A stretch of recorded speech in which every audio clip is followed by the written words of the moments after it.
چې کوم ګناه ده غدا ده چې د ډوډۍ په ټیم کې به میلمانه بل سم نه وي اتیا کسب د کلی راغلي به خوراک کوي د مړي په کور کې د مړي په کور کې خوراک کول دا ناجایز دي بس كنا نرى الاجتماع وصنعة الطعام من النياحه لاهل الميت من النياحه صحابه وی کنه چې موږ به د مړي په کور کې راجمع کېدل او د مړي په کور کې خوراک کول دا موږ نیاحت کړو دا ګناه و د قشان استسال روان دي ټول د کله چې دغه ټیم راشي د ډوډۍ نو ټول کلیوال برازي او زیبل ته خوراک کیدا ناجایز کار دی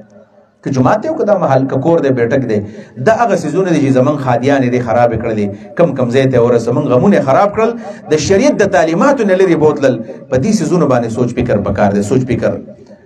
او عزتمندو یو خبره په دې کې دام کومه ټیم ختم هم دی خو غدا دا چې منګه د نکاحونه ګران کړل نو چې نکاح کله ګرانیږي نو ګناه به بیا اسانیږي زنا به اسانیږي نن سبا چې فحاشي عریانی زیات شوله دغه بنیادی وجدان نکاحونه من ګران کړل ګران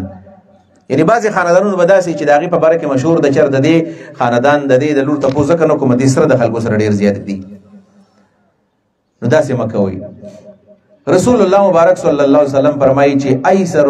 اعظم النکاح برکتن ایسره مؤونه په هغه نکاح کې ډیر زیات برکت دی چې بکم کې مشقت کمی مہر پکې کمی دا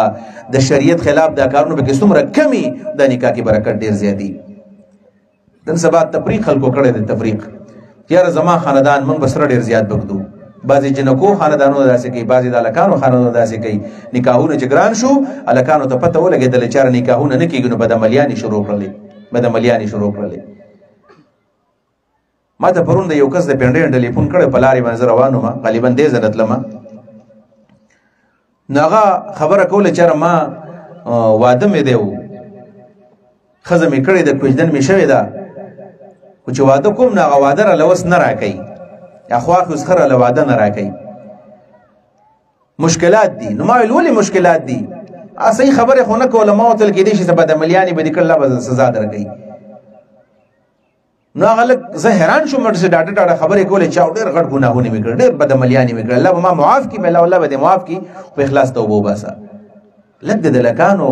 لږ د کشرانو د دې نفسیات وګورئ تاسو څه نفسیات دي پخوا به یو سړی بلوغ ته رسېدو په 15-14 کاله کې نن سبا چې د کمالات راغلي دي په 12 کال کې خلک بلوغ ته رسېږي ګورئ حقیقت داسې دی تاسو نفسیات او ماهرون معلوماتو کې به دې خلک بلوغ ته رسېږي ځکه د فحاشۍ عریاني اسباب ډېر زیات شوي دي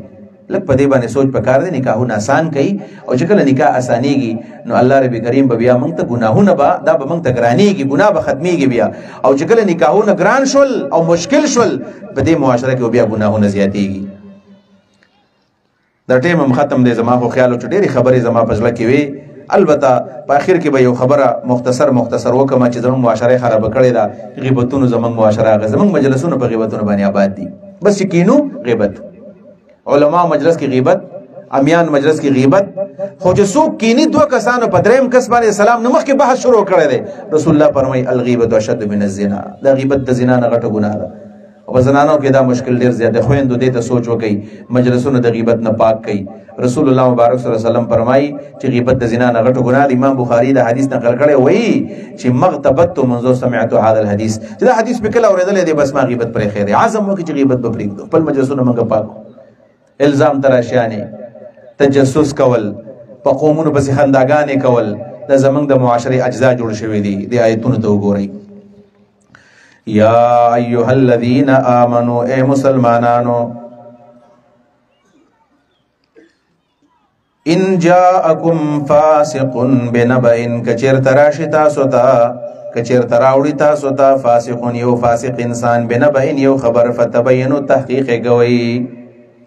تا ته چاوي چې خبرېږي ته خبرې پتا به چې خپلان څه خبرې کولې